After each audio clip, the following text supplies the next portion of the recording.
Just put your father's boxes in the donation pile, all of them, my mother said, not even looking up from the drawer she was emptying. 54 years, and that man never kept one sentimental thing in his whole life. I almost did exactly what she told me. I had a trash bag in one hand and a deadline to clear the house, and my mother is not a woman you argue with about my father. But I opened the top box just to check it, the way you do, and right there on top, faded and soft at the corners, was a postcard. And what my father had written on the back of it, in 1968, in handwriting I barely recognized as his, stopped me cold on the floor of that attic. Because the man who wrote that postcard was not the father I knew. And the love it was written in was a love I had spent 47 years certain my parents had never felt.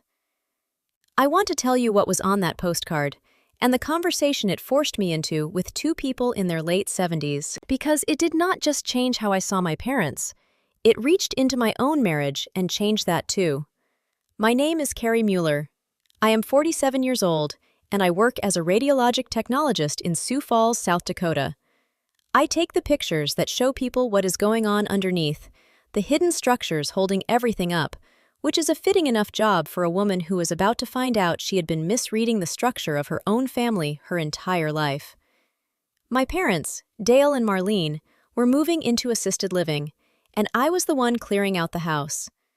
I am going to tell you about the postcard, but first you have to understand the parents I thought I had, and I have to start by admitting how completely I had built my own ideas about love on top of what I thought I saw in them.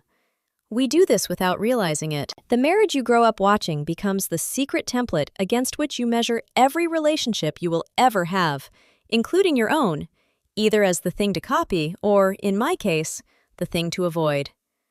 I spent my young adulthood quietly determined not to end up like my parents, not to settle into that gray, practical partnership I pitied. I chased warmth and words and chemistry. And the deep irony, which I would not understand until I was standing in that assisted living room, was that I had ended up in almost exactly the marriage I swore I would never have, and that it was, like theirs, far better and far more full of love than I had the eyes to see. The template had not just been wrong, it had been the opposite of wrong. I had been running from the very thing I should have been running toward.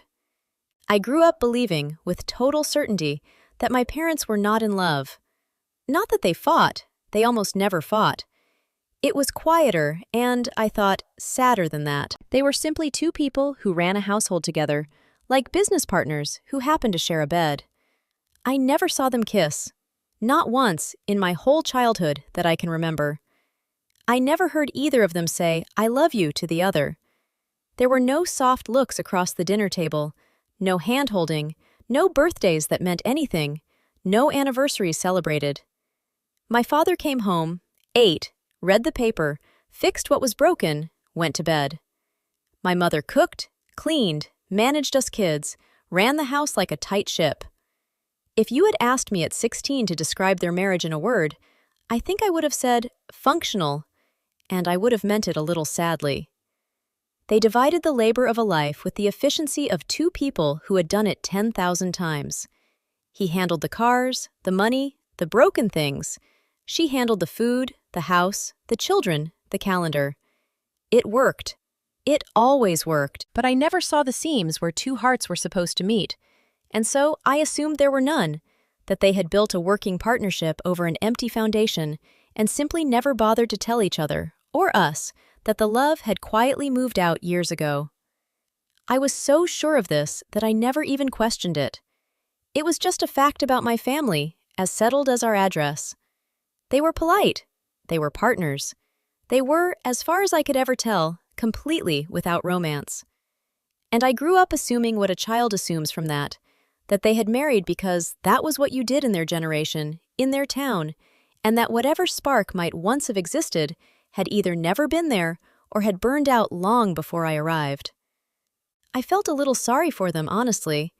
I told myself that when I grew up, I would have the kind of marriage they never had. The warm kind.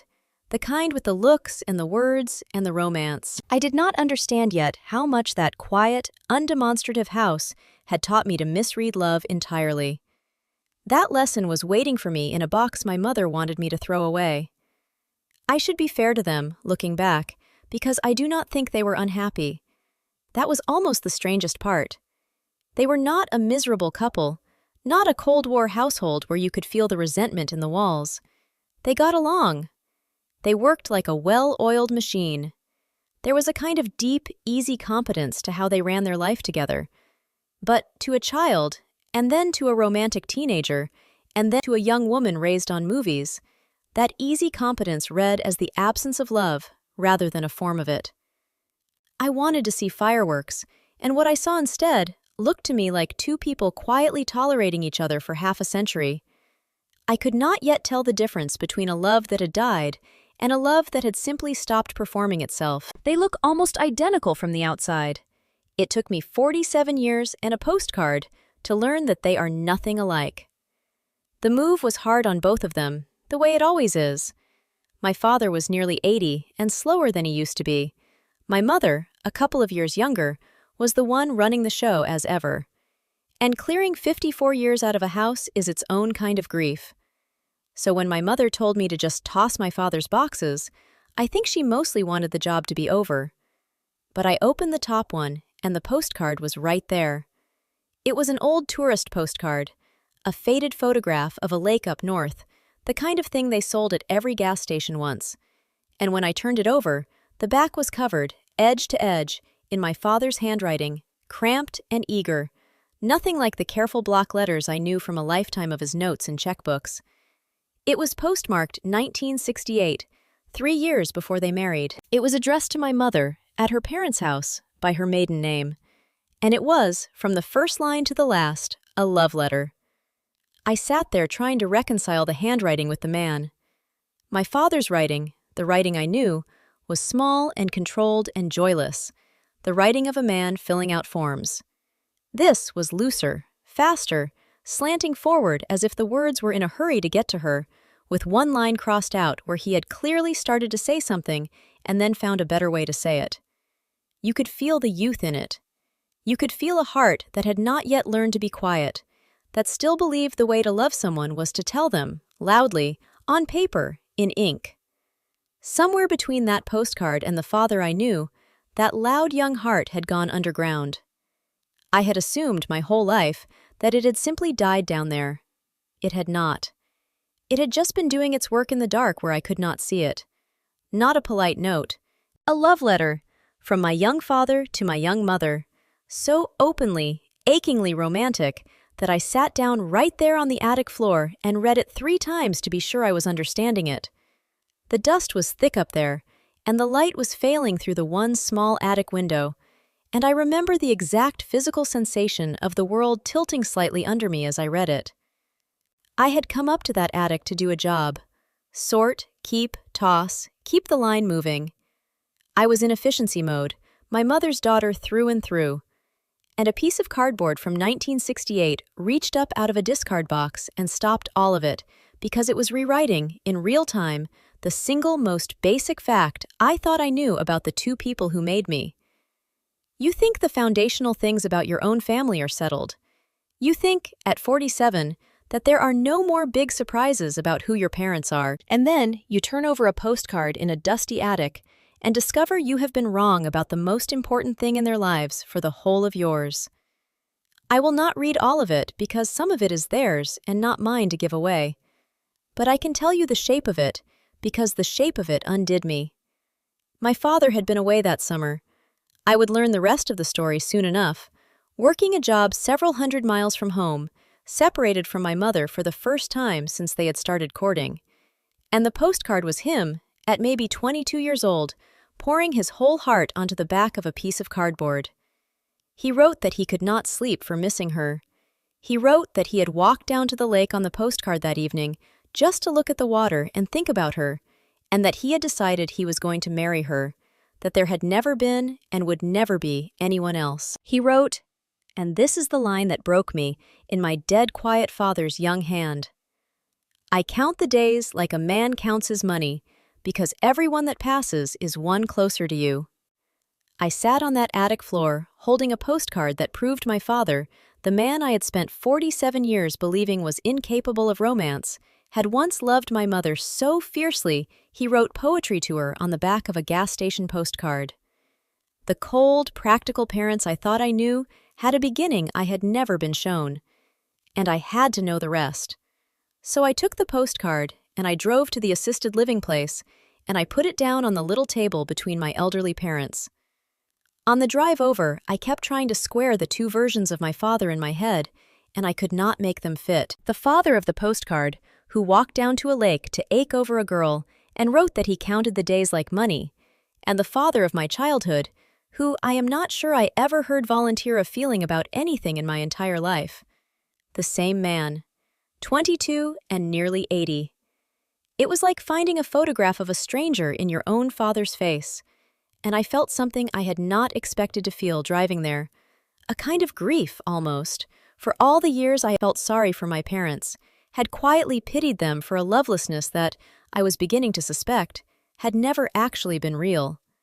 I had mourned something that was not dead. I had just never been shown it was alive. I was not sure how they would react. My mother, after all, had just told me my father never kept a sentimental thing in his life. I half expected embarrassment or deflection, or for my father to wave it off the way he waved off everything. What happened instead is something I will treasure for the rest of my life.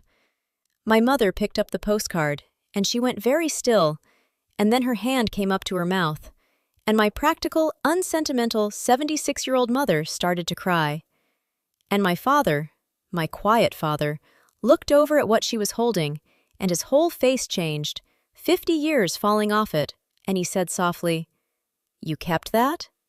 And my mother said, through her tears, "Of course I kept it. I've always kept it." And the two of them looked at each other across that little table in a way I had never, not once in 47 years, seen them look at each other. And I realized I was seeing it at last. The thing I had spent my whole life believing did not exist. It is a strange and humbling thing to be middle-aged and watch your elderly parents fall in love in front of you, or rather, to watch them stop hiding that they always had been. My father reached over and touched the faded photograph of the lake on the front of the postcard, very gently, with one finger, and he said, almost to himself, "I remember that lake."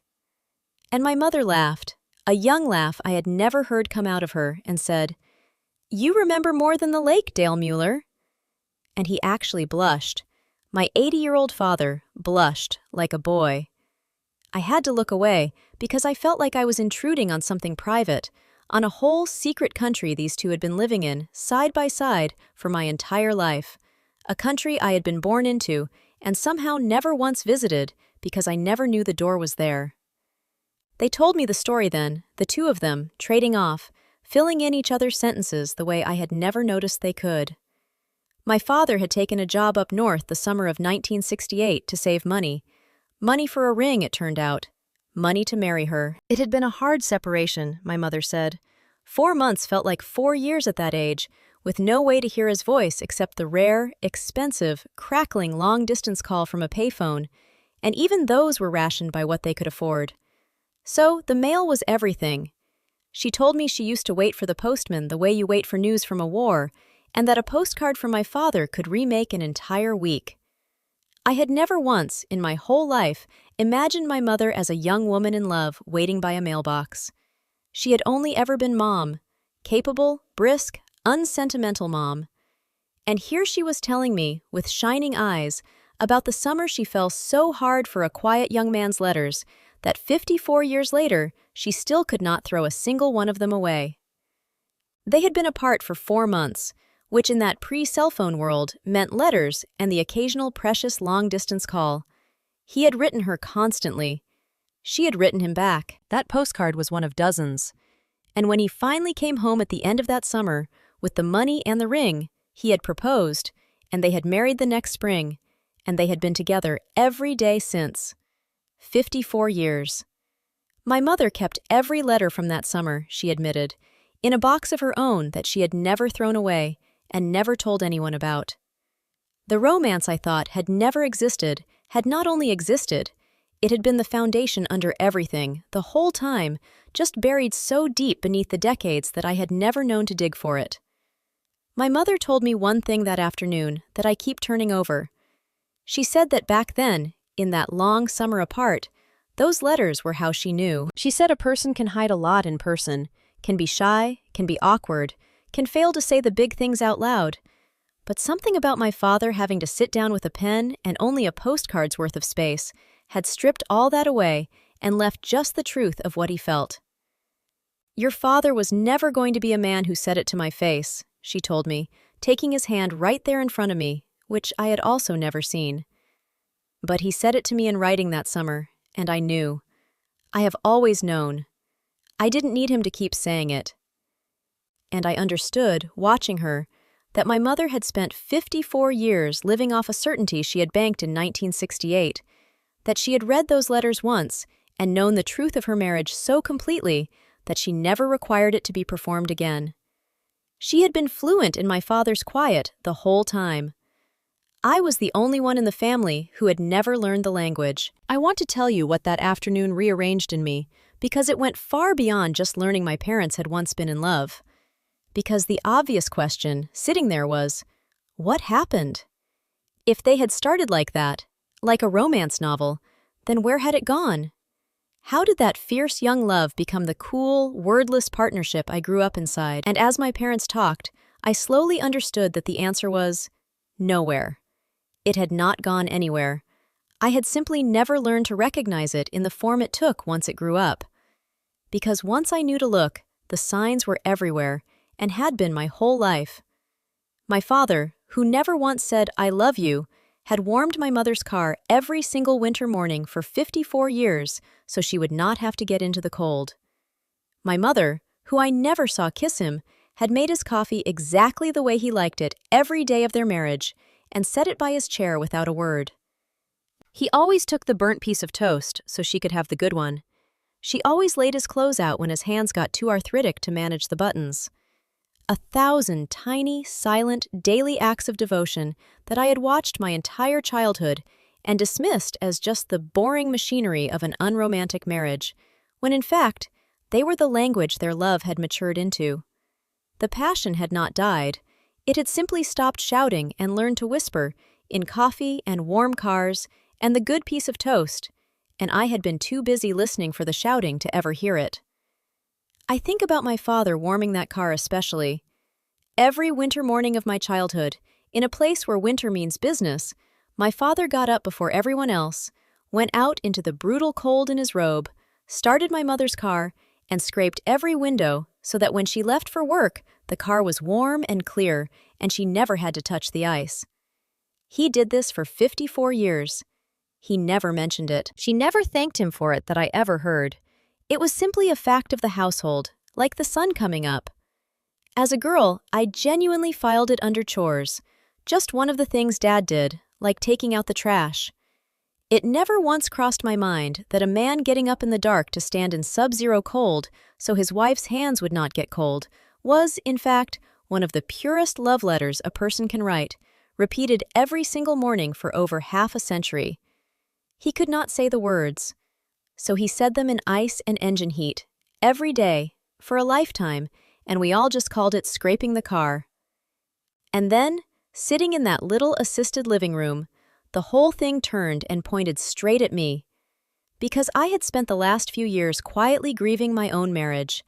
My husband Scott and I have been married 24 years, and somewhere in the last several of them, I had started to believe that the love was gone. Not in any dramatic way. We did not fight. We did not betray each other. It was just that the looks and the words and the romance I had promised myself I would have, the things I had been so sure my parents lacked, had quietly faded out of my marriage too. Scott and I had become, and the irony of this did not hit me until that exact moment, a practical, quiet, undemonstrative couple. Partners running a household. I had been mourning the death of our love, and sitting there, watching my 80-year-old father look at my mother like the lake in 1968, I suddenly understood that I had been making the exact same mistake about my own marriage that I had made about theirs my whole life. I had been listening for the shouting, and I had completely stopped hearing the whisper. The parallel was almost too exact to bear. I had married a quiet, dependable, undramatic man, and over 24 years I had slowly rewritten his steadiness as distance, his lack of grand gestures as a lack of feeling, exactly the way I had misread my father my whole life. I had even caught myself, in the last few years, thinking the disloyal thought, maybe we just grew apart. Maybe this is what happens. Maybe the love is simply gone. I had been getting ready, in some quiet back room of my mind, to grieve my marriage the way I had spent my life pitying my parents. And now, here I was, watching my mother live for 54 years off the certainty of a love that rarely said its own name out loud, and I thought, my God, I am about to throw away the same kind of marriage my mother considers the great fortune of her life, and for the exact same reason, because no one is shouting.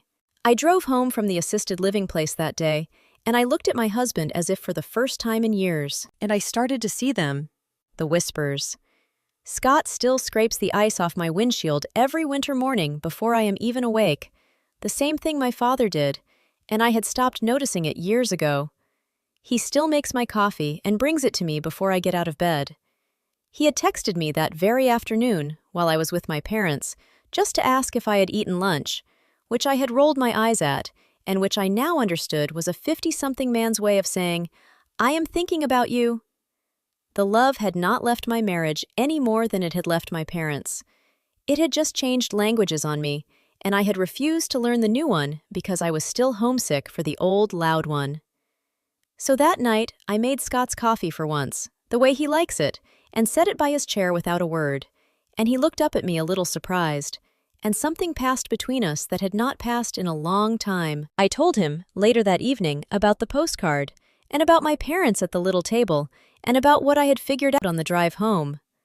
And Scott, my quiet Scott, who is not a man of big speeches any more than my father was, listened to the whole thing, and then he was silent for a while, and then he said, I wondered sometimes if you still felt it.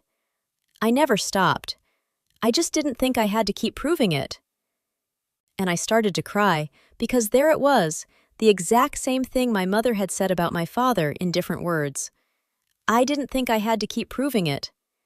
Two quiet men, a generation apart, both loving their wives in a language those wives had to choose to learn.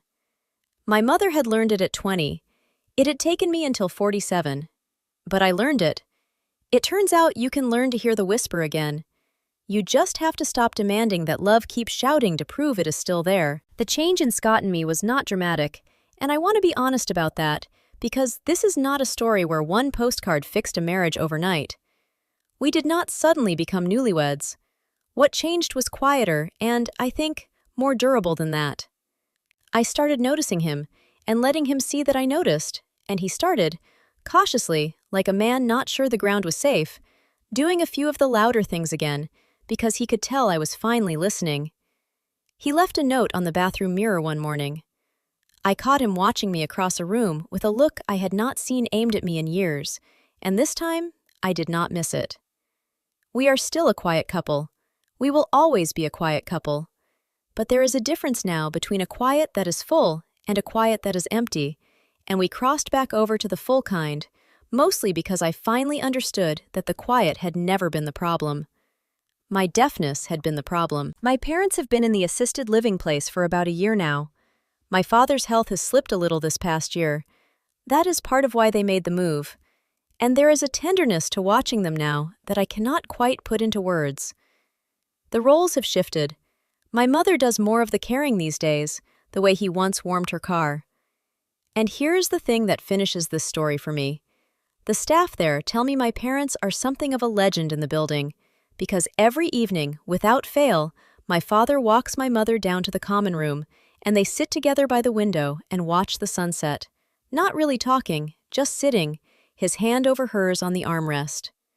55 years on, the boy who wrote about walking down to the lake to think about her still takes her to watch the water go gold every single night. They never once did that for show when I was a child. They did it, I now understand, in 1,000 invisible ways I was not paying attention to. I keep the postcard framed in my own house now, where Scott and I can both see it. My father wrote, I count the days like a man counts his money, because every one that passes is one closer to you. He has now had more than 19,000 of those days with her, and he still walks her to the window every night to spend one more. I asked my mother once, recently, whether she ever wished he had been more romantic over the years, whether she had ever missed the boy who wrote the postcards. She thought about it for a long moment, in that careful way of hers, and then she said something I will carry for the rest of my life. She said, "Carrie, that boy promised to love me forever. An old man who scrapes your windshield for 54 winters is what forever actually looks like." The postcard was him saying it. All the rest was him doing it. Saying it, and then doing it. I think that may be the truest thing anyone has ever told me about love. That the grand declaration and the quiet decades are not two different things, not the real love and the faded version of it, but the same single promise, first spoken and then kept. My father said it once, beautifully, on a postcard in 1968. And then he spent the next 54 years keeping his word in a language so quiet I had to be 47 before I could hear it. I want to leave you with the two things this taught me. The first is about how we misread long love, especially when we are young. When we are children, and even when we are grown, we tend to believe that love is the loud stuff. The kisses, the words, the grand romantic gestures, the heat. And so, when a marriage settles into its quiet, mature form, all warm cars and good toast and coffee by the chair, we mistake the silence for absence and conclude the love has died. I made that mistake about my parents for 47 years and about my own marriage for several more. But the loud love of the beginning does not vanish in a lasting marriage. It converts. It goes underground and becomes 1,000 small, daily acts of devotion that are easy to overlook precisely because they are so constant. So, if you have looked at a long marriage, your parents' or your own, and concluded the romance is gone, I would gently ask whether it has actually gone, or whether you have simply stopped hearing the language it now speaks in. The second thing is a practical mercy that came out of all this.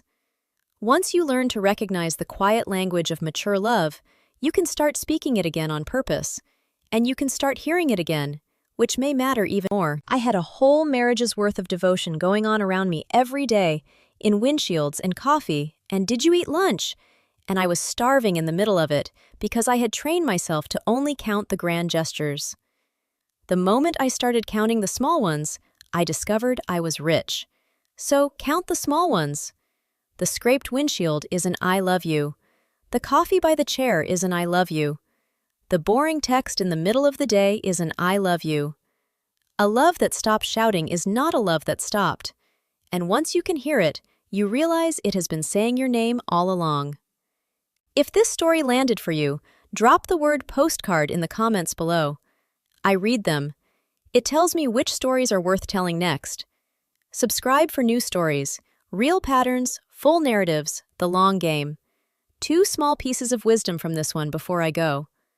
First, do not mistake the quiet of a long love for the death of it. When we are young, we learn that love is the loud stuff, the kisses, the words, the heat, and the grand gestures. So when a marriage matures into its still, undemonstrative form, we read the silence as absence and decide the romance is gone.